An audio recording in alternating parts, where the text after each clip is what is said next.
Britain's economy is in the intensive care unit.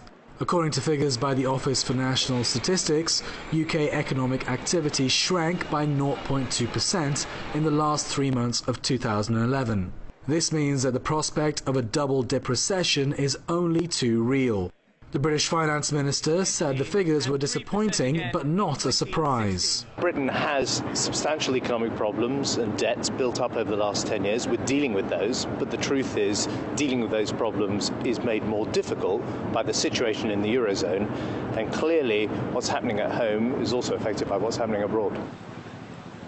The government's harsh austerity measures, which they say are necessary to bring national debt down, are driving unemployment up and are hurting public services. Here at an old people's centre in London, elderly people complain that services they used to receive, such as free meals, are being eroded and that care costs are increasing. The old people, they're what you've got to realise for the elderly. They brought you up, they fed you, they milked you. They looked after you, mate. They kept you warm. They helped you when you was crying. They took you to school.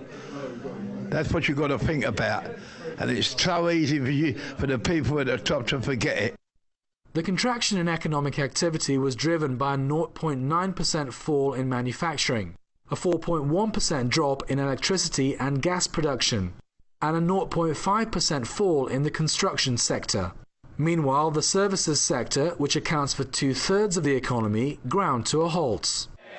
For their part, the opposition Labour Party said the fall in gross domestic product was linked to the government's tax rises and public spending cuts.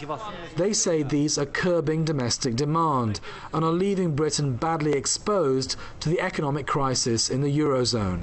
Economists disagree over how serious these figures are for Britain. Some say that Britain is headed for a double-dip recession, and others say it'll see anemic growth during 2012. Either way, a flat economy won't generate the growth needed to bring down unemployment, and that means it'll be a hard slog during 2012 for workers and businesses alike. Roshan, Muhammed, Salih, Press TV, London.